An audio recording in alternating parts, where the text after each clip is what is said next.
Fun to follow you.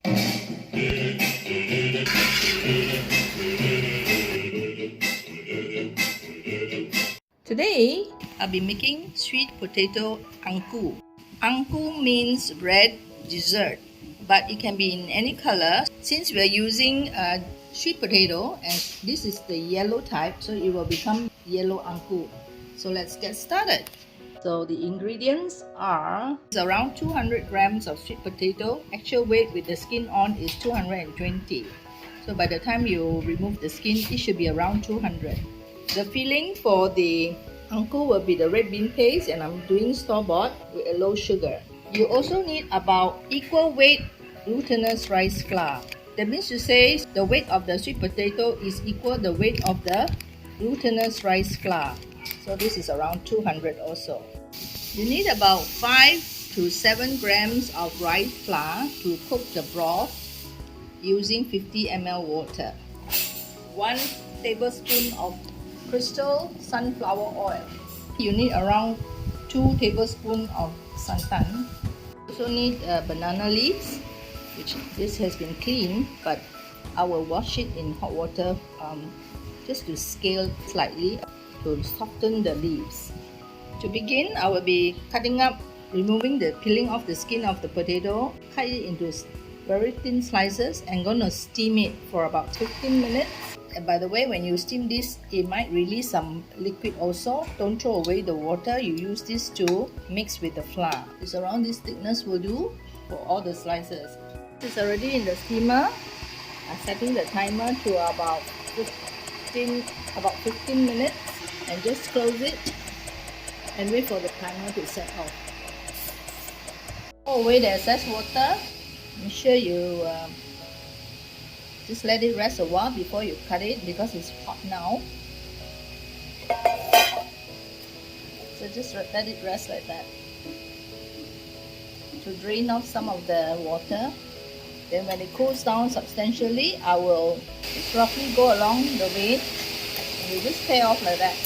You get about around 18 will do. Just wipe it dry using a clean cloth. Cut it into pieces like this, about the length of the kuih. So it's very tender now. So we will mash it. You notice a bit of liquid. This liquid, usually we'll keep it first. Don't throw away. Just mash it finely will do. In this pot, I have about 50 ml water, and I have around 6 grams of rice flour. Make sure it's dissolved in cold water first. Do not switch on the flame. Make sure all the rice flour is completely dissolved before you turn on the heat. So now it's already dissolved. I will turn it on. Please don't get distracted. Concentrate on cooking this broth, because it will curdle pretty fast. To this broth, I'll be adding about 1 tablespoon of crystal sunflower oil. Use an odourless oil to cook the broth. Keep stirring. Don't let it curdle.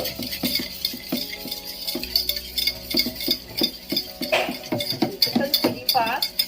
Lower the heat. Do not use high heat. See, it's already turned into broth very fast, because I'm only cooking 50 ml.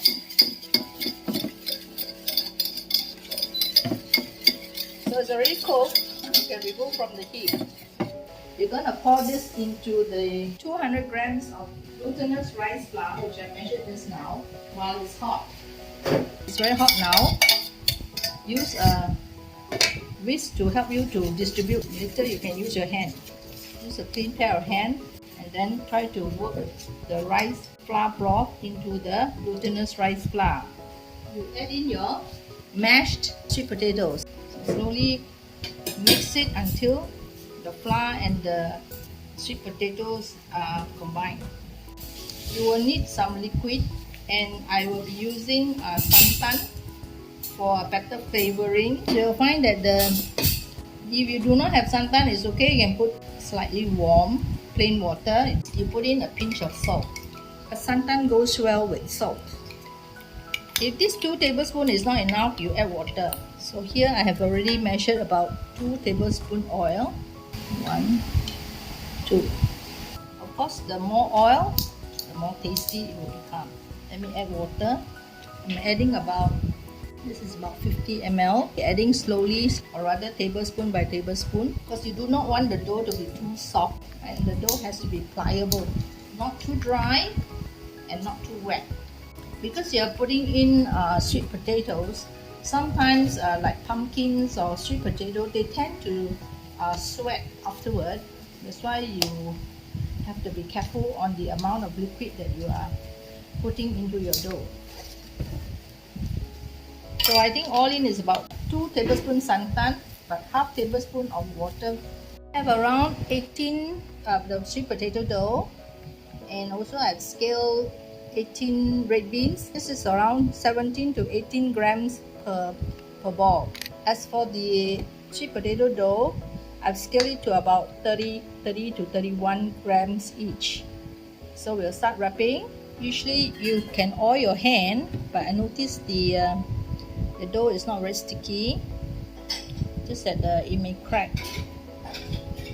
So you place the red bean here, you start wrapping it. Just roll it up like that. I don't have a mold, so I'm using fruit wrapper to wrap. Usually you have to cut it, it seems. Stretch it a bit. Place it on this wrapper. And then start to twist it. I think you have to give it a hard twist.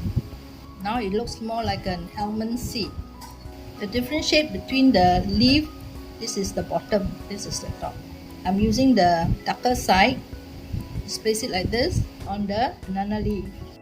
I have shaped up all this sweet potato angku and have placed it in a tray. So I have 2 trays, each tray 9 pieces to distribute the heat evenly for steaming. So now I'm waiting for the water to boil before I put it into the steamer and steam for about 10 minutes. Water has boiled. Had set this onto the steamer and it's gonna steam for 10 minutes. Already timed up. Wow! Look how beautiful it is. It's already looking so delicious and inviting. So we'll come back when it's cooled slightly to taste the kuih. This has cooled down quite a bit. So I'm gonna cut one to show you the inside of it. Looks yummy. Let's give it a taste. So chewy. The red bean taste is just right. It goes well with the potato skin angku. It's very yummy. You can't taste much of the santan though. But anyway, give it a try. I'm sure you'll like it. And it seems if there's a remainder, you can actually steam it tomorrow also. It will give the same soft texture. If you enjoyed my video, please like, comment and share. Most importantly, subscribe to my channel. Click on the subscribe button and the notification bell to inform you of any new posting if you have not done so. Thank you for watching. Bye! Fun to follow you!